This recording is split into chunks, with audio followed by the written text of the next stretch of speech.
Well, speaking of potential bullshit, and just as we come up to the final two questions, as you know, lowly commoner Joe Feeney, that sleazy slime ball guy, uh, he of course gets some inside info.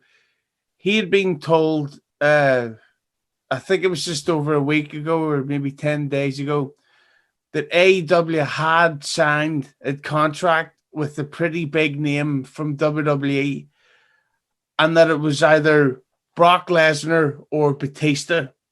It's pretty obviously it wasn't Brock because he's back in the dub.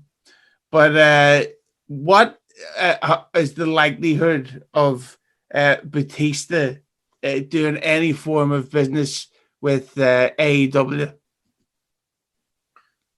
I think there's no issue with it in terms of him caring what WWE say because he's free to do it.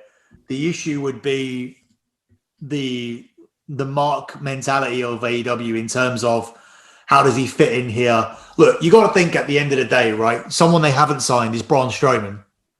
Now, Braun Strowman has had more television exposure in the last year than or the last 3 years than Andrade and Aleister Black put together.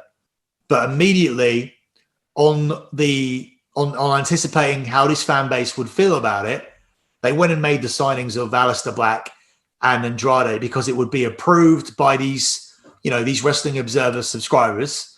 And Braun Strowman wouldn't. It would be like, what's he doing here? Like, he doesn't fit in. He hasn't had all these, amazing matches in Tokyo.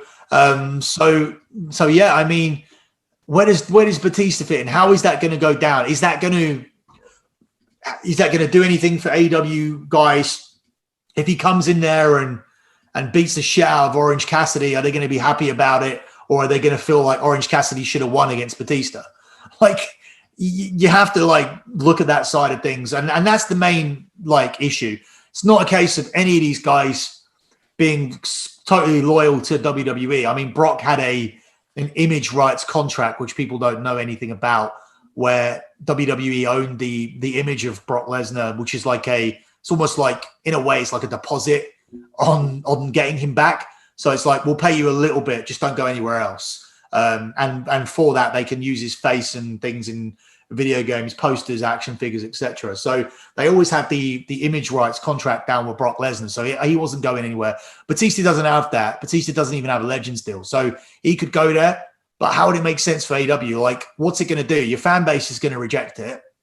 So, and it's going to be expensive as well. It's going to be seven figures, 2 million, 3 million. So, yeah, I don't think so. I don't think that's going to happen. I don't know. I got that story from Russo this week as well, but I haven't heard anything about it. I haven't even heard anything about them having any interest in Braun Strowman either. So, and that for me is telling because they are handpicking their signings based on who their fans rate or who their fans want to see.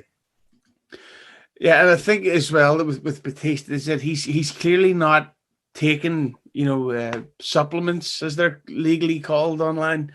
He has massively lost a lot of size. Like, I think his pro wrestling days are long gone, but it seems like he's done with Marvel, and once you're in Marvel's bad books, that means you're in Disney's bad books, and Disney owns fucking everything. So his acting career may get cut short rapidly, but we'll see. Why is he why is he falling out with Marvel? Well, he keeps talking shit about there's a new cartoon series called What If, and for some reason Batista wasn't asked to voice Drax in it, despite the fact that all the other actors are back voicing. Like, Don Cheadle's in it and Samuel L. Jackson's in it. The guy who does Thanos was back in it. The Black Panther guy, the last thing he did was record 3 episodes of What If before he died of cancer, sadly. And then Batista keeps publicly in interviews and on Twitter taking shots and saying, "Oh, Marvel fucked up Endgame, they did this," or "This was such bullshit and they need to do this." And then he's talking about the Scarlett Johansson, and it's like, you don't understand how lucky you've got it. You need to fuck up. Yeah, I mean, there's a third Guardians film though, isn't there? Which he is in. Yeah, yes, there is, but he's publicly stated, which I find very weird, that he won't do a fourth, regardless. Which I think that's completely insane. If you've got a Disney franchise by Marvel, you fucking suck that mouse's dick until the cows come home.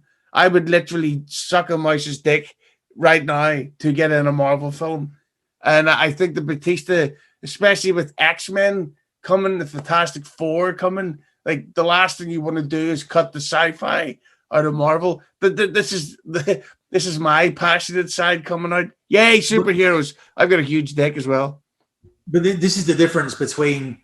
So when Scarlett Johansson was suing him, and was suing him for the the streaming, because her money was part of her part of her bonuses was going to be what it did at the cinema, right? So she was pissed off that it was going to be on the Disney streaming service. So when she was suing them, there was rumors out that Emma Stone was considering it over Cruella. Emma Stone, I don't think, ended up doing it, which is smart. Just the fact that she inquired isn't going to be good. And the one person who had a film out, Jungle Cruise or Jungle Express, I can't remember what his film was called. The Rock, he didn't say shit. He was just like, I don't care. Like it's, I don't want to talk about it. I'm fine with everything. So he just completely just washed it away. Like didn't care what they were doing with the film. Didn't speak about money. And he'll continue to just get everything possible, which is and he played it he plays everything perfect, like from his fucking Instagram to, the other day there was a video out where they pay to go on Hollywood tours.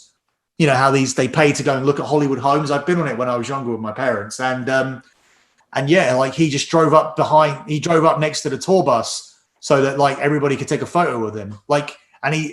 He's always sending these video messages out to these sick kids and all that kind of shit, and talking about God and all this stuff. He just he plays social media perfectly. He plays his career out perfectly, and you can't say anything bad about him and criticize any of his decisions. I think Batista would have been wise to kind of follow the same suit, but we don't know what's been going on behind the scenes.